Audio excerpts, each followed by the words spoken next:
Gold, trusted gold buyers. మీరు తాకట్టు పెట్టిన బంగారాన్ని విడిపించి ఈ రోజు ఉన్న మార్కెట్ ధరకు కొనబడను. జనాల మీద ఈ సొసైటీ సొసైటీ మీద మీద ఏంటి అన్నారు ఏంటి కదా. మీకు అది?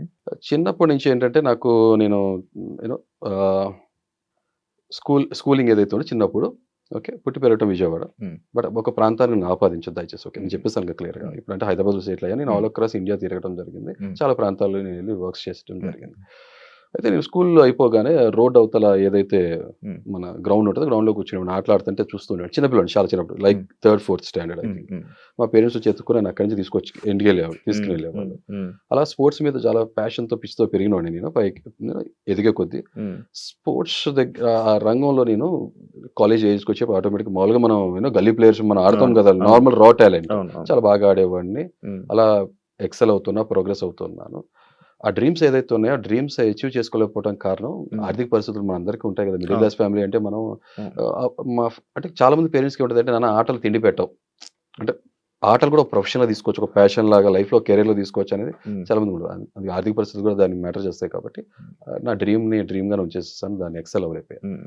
బట్ ఆ స్పోర్ట్స్లో నేను ఆడపోవటానికి కారణం, వెళ్ళపోవటానికి కారణం కూడా రాజకీయాలు. ఇప్పుడు క్రికెట్ చాలా రా టాలెంట్ ఉన్న వాళ్ళు ఎంతో మంది ఉంటారు గలీలో, బట్ ఎంతమందికి అవకాశం దొరుకుతుంది మెయిన్ ఇంటర్నేషనల్ లెవెల్ రిప్రజెంట్ చేయడానికి. అలా ప్రతి స్పోర్ట్స్ లో కూడా ఎంతో కొంత మనకు తెలుసు బయట ఏ లెవెల్ ఇన్ఫ్లుయెన్స్ ఉంటుంది, కరప్షన్ మెయింటైన్ చేసేది మనం చూస్తాం. సో డ్రీమ్స్ అమ్కోస్ వచ్చింది. దాని తర్వాత జాబ్లోకి వెళ్ళినాక మనకు ఒక ఎక్స్పీరియన్స్ రావడం మొదలు పెడుతుంది. ఇంకొకటి ఇక్కడ ఏంటంటే నేను విజయవాడలో పుట్టి పెరిగాను కాబట్టి అక్కడ క్యాస్ట్ సిస్టమ్ అనేది చాలా స్ట్రాంగ్ ప్రిడామినెంట్ గా ప్రివేల్ అవుతుంది. మీకు నాలెడ్జ్ ఉన్న వాళ్ళు తెలుస్తుంది. నా ఫ్రెండ్స్ ఎవరైతే ఉన్నారో వాళ్ళతో ఒక ఊహ రానంత వరకు ఒక రకమైన బాండింగ్ ఉండేది. ఊహ వచ్చిన నిదానంగా ఆ బ్యారియర్స్ ఏదైతే ఉన్నాయో, గోడలు, కులం అనే గోడలు ఏదైతే ఉన్నాయో ఫామ్ అవుతుంది చూసాను నేను. మీ ఫ్రెండ్స్ కి మీకు మధ్యలో జనరల్గా ఫ్రెండ్స్ అందరితో కూడా నేను నోటీస్ ఏంటిది దేవుడే తెలియదు ఎవరికి. నేను ఎవరికైనా చెప్తా, జీవంలో దైవం చూస్తా. గాడ్ అనేది ఒక బిలీఫ్ సిస్టమ్. మా ఫాదర్ చెప్పారు, వాళ్ళ ఫాదర్ చెప్పారు, వాళ్ళ ఫాదర్ చెప్పారు. ఇదంతా ఎలా వచ్చిందంటే నేను ఒక క్రిస్టియానిటీ స్కూల్లో చదువుకుని మొదలు పెట్టాను. ఫస్ట్ గాడ్ అనే విషయం, జీసస్ క్రైస్ట్ అనేది వింటూ మొదలు పెట్టాను. ఇంట్లో టిపికల్ హిందూ ఫ్యామిలీ, దేవుడు పూజించేవాళ్ళు.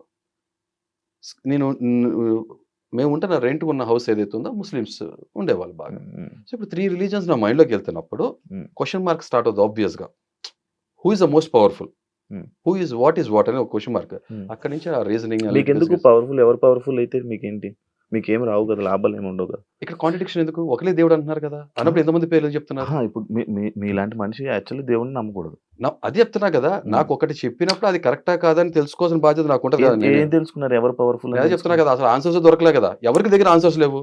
బిలీఫ్ సిస్టమ్ చెప్తున్నాను కదా. ఇప్పుడు దేని మీద మనకి ఎప్పుడు ఆన్సర్ దొరకదు. ఇప్పుడు మనిషి, ఇప్పుడు మీరున్నారు, మీరేంటి అని అంటే మీరేంటి అని మీ గురించి చెప్పుకుంటారు, కానీ మీరేంటి అని పక్కడికి అర్థం కాదు, క్వశ్చన్ మార్కే. కరెక్ట్. అంటే దేని గురించి మనకి ఏది ఎప్పుడు తెలియదు. బట్ నేను అనేవాడిని ఉన్నాను కదా, ఎగ్జిస్ట్ అవుతున్నాను కదా. You can sense me, touch me, feel me, okay, you can experience me. Blind గా ఇది ఉందంటే ఇది ఉందని నమ్మను నేను. అనమాట blind believer. 2 sets of people, intelligence and idiots. Someone who uses this brain, I categorize them as intelligence. Use చేయకుండా blind గా వెళ్ళే వాళ్ళు వాళ్ళ విచక్షణ వదిలేస్తాను. Okay okay. అంటే దీనికి ఎక్కడో క్రిటిసైజ్ చేయను నేను. I believe in something. మనకు తెలియదు ఏదో ఉంది. ఒకవేళ మిగతా వాళ్ళంతా దాన్ని గాడ్ అని పెట్టుకుంటే ఫైన్, దానికి స్టిక్ అయ్యి ఒకదానుకుంటే బాగుంటుంది. సో ఇక్కడ అదే చెప్పట్ల మతమే మానవత్వానికి అడ్డు వస్తుంది. ఇప్పుడు మీరు ఏ మతాన్ని నమ్మరు? చెప్పినా మానవత్వాన్ని నమ్ముతా. మానవత్వాన్ని నమ్ముతారు అంతే. హృదయ మానవులు మానవత్వం అలా ఇంటర్ప్రిట్ చేసుకుంటే బాగానే ఉంటుంది. ఓకే, అంటే మీరు ఏ దేవుడిని నమ్మరు, దేన్ని పూజించరు, ఏం చేయరు? మీలో దేవుడు ఉందని నమ్ముతాను, నాలో దేవుడు ఉందని. ప్రతి మనిషి. మీరు ఏ గుడికి వెళ్ళరా? గుళ్ళు అంటే ఎప్పుడైనా ఫోర్స్ చేసినప్పుడు వెళ్తాను. వెళ్ళినా కూడా లోపల నేను ఎవరైనా ముక్కమంటే ఏమంటానంటే, నిజంగా నువ్వు దేవుడు అయితే, పవర్ఫుల్ అయితే, బయట బాధలు కష్టాలు లేకుండా మనుషులు అందరూ చూడమని అంట. చాలా సింపుల్ లాజిక్. అది అవలా కదా. అంతే. పెళ్లి ఎక్కడ చేసుకున్నారు? బయట చేసుకున్నారు? పూజలు మంత్రాలు? ఇది పాయింట్ చెప్పాలి ఏంటంటే, పెళ్లి మాది లవ్ కమ్ అరేంజ్ మ్యారేజ్. అంటే arrange come love, love come arrange marriage ఏదైనా అనుకో. ముందు వెనక అటు ఇటు ఏదైనా ప్రేమ ఒకటి అటు ఇటు. ప్రేమ అయితే కామన్, మ్యారేజ్ అనేది పర్మనెంట్. సో నేను ఒక చోట ట్యూషన్స్ చదువుకునేవాడిని. ఎప్పుడు ఆ గుళ్ళోంచి ఈ రోడ్ నుంచి ఆ రోడ్లోకి వెళ్తాను షార్ట్ కట్. నేను ఎప్పుడు ఊహించాల లైఫ్ లో నేను ఆ గుళ్ళో పెళ్లి చేసుకున్నాను. భగవ మండే ఎండాకాలంలో ఇంకా మాకు ఎక్కడ దొరకపోయేప్పుడు లాస్ట్ మినిట్ లో ఆ గుళ్ళో పెళ్లి చేసుకోవాలి. నీడ కావాలనా? గుడికి ఒక గోపురం మండపం కావాలి కదా. అది అదే గుళ్ళో జరగడం ఆ, జరిగింది. ఆ, ఇంకా నేను అలా చెప్పాలంటే రిలీజ్ ఆ దేవుడి సన్నిధిలో జరిగింది చెప్పాలి. అది అదే ఓకే విషయం. దేవుడి సంధిలో అదే ఇప్పుడు గుళ్ళో జరిగింది నార్మల్ దేవుడు లేడని అట్లా ఉన్నాడని చెప్పినా తెలియదని చెప్తున్నా, అది సింపుల్. ఓకే. నాకు ఆన్సర్స్ దొరకలా, ట్రై Hmm. చేస్తున్నా, ఇప్పుడు ఇంకా ట్రై చేస్తున్నా ఉంటే ఈ జీవితకాలం సరిపోదు ఎవరికి కూడా. అంటే కొంతమంది మనుషులు మీలాగా మాట్లాడే మనుషులు మీలాగా ఇలా మాట్లాడే మనుషులు కొంతమంది ఏం చేస్తారంటే రిజిస్టర్ మ్యారేజ్ చేసుకొని Hmm. అది గుళ్ళు అది ఎక్కడా చేసుకోరు పెళ్లి Hmm. పెళ్లి రిజిస్టర్ మ్యారేజ్ 2 గంటలు నేను మా ఫాదర్ని అదే అడిగా, ఉమ్, డాడీ రిజిస్టర్ మ్యారేజ్ చేసేసి ఎంత వద్దనన్నా, ఉమ్, ఉమ్, ఉమ్, లేదు నాన్న ఇదన్నా నన్ను చేయి నువ్వు, ఉమ్, ఓకే Hmm. తల్లిదండ్రులుగా మేము ఏది చేస్తాం అది చేయనివ్వు అని చెప్పన్నారు.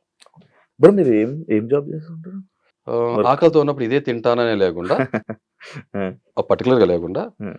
అంటే నాకు ఒక రకమైన పర్సనాలిటీ ఉంది. Hmm. లైఫ్ లో ఏది వస్తే అది చేసాం. Hmm. ప్రతి దాంట్లో కూడా ఇక్కడ సాటిస్ఫాక్షన్ ఉందా లేదా అని చేసుకుంటే ఇలా ట్యూషన్స్ చెప్పాను, Hmm. Door to door marketing చేసి వాచెస్ సేల్ చేసా, సాటిస్ఫాక్షన్ లేదు. Hmm. ఫ్రీగా ట్యూషన్స్ చెప్పాను, డబ్బులకి ట్యూషన్స్ చెప్పాను, Hmm. తర్వాత స్కూల్లో జాబ్ చేశాను, Hmm. హోమ్ ట్యూషన్స్ చెప్పాను. Hmm. అప్పుడు పరిస్థితులు అలాంటివి. Hmm. సో చేశా కంటిన్యూస్గా.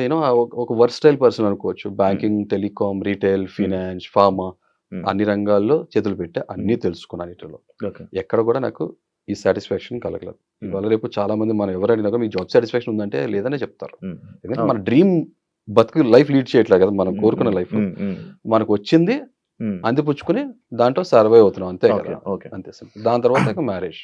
ఇప్పుడు ఏం జాబ్ చేయట్లే అసలు ఈ జాబ్ అలా అయిపోయింది కదా, దాని తర్వాత నేను అదే చెప్తున్నాను, మ్యారేజ్ దాని ఒక సినిమాలో కిక్ కావాలి లైఫ్లో అన్నట్టు సజావు నడుస్తుంది అనుకుంటే నిజంగా కావాల్సింది కిక్ వచ్చింది. ఆ రణవాసంలోకి వెళ్ళిపోయాం ఒక 7 years. మా వైఫ్ వాళ్ళ పేరెంట్స్తో మేము టచ్లో లేము, మా పేరెంట్స్ కూడా చాలా మినిమం టచ్, ఎక్కువ టచ్లో లేము. అంటే పెద్ద సమక్షంలో పెళ్లి చేసుకున్నా కూడా ఉంటాయి కొన్ని మనస్పర్ధలు, డిఫరెన్స్ ఆఫ్ ఒపీనియన్స్ వస్తుంటాయి. కాబట్టి నేను మాటకి పట్టింపు ఎక్కువ ఉంటుంది. చాలా ఒక మాట అన్నాక ఆ మాటకి స్టిక్ ఆన్ లేకపోతే నేను చాలా డబ్బులు ఎలా అది చెప్పట్లా. దాని తర్వాత ఇంకా ఈ సంపాదించిన అమౌంట్ అది ఇది కూస్తా అది కాస్తా ఎలా అదే చెప్తున్నా కదా. దాని తర్వాత బిజినెస్లోకి రావడం జరిగింది. ఒక ఎంటర్ప్రెన్యూర్గా ఫర్నిచర్ ఇండస్ట్రీలో నేను ఆ సెక్టర్ ఏదైతే ఉందో మ్యానుఫ్యాక్చరింగ్, ఫ్యాబ్రికేషన్ సైడ్ నేను వర్క్ చేయడం జరిగింది. ఎంటర్ప్రెన్యూర్గా కొంతమందికి మన లైఫ్ ఇవ్వాలనుకున్నాం, అన్నట్టే లైఫ్ ఇవ్వడం జరిగింది. I was very happy with that life. Okay. సజావు నడుస్తుంది. బట్ దాంట్లో కూడా కొన్ని కంప్లైంట్స్ ఉన్నాయి. బట్ ఓకే, ఆల్రెడీ వేరే దగ్గర డిస్కస్ చేస్తాం కాబట్టి రిపీట్ చేయడం నాకు ఇష్టం లేదు, అంతే. మీరు స్టార్టింగ్ లో నేను ఒక మాస్క్ ఎందుకు పెట్టుకున్నారు అని అన్నాం, కానీ ఒక క్లారిటీ ఇచ్చారు కదా, దాంట్లో ఒక పాయింట్ అడుగుతా.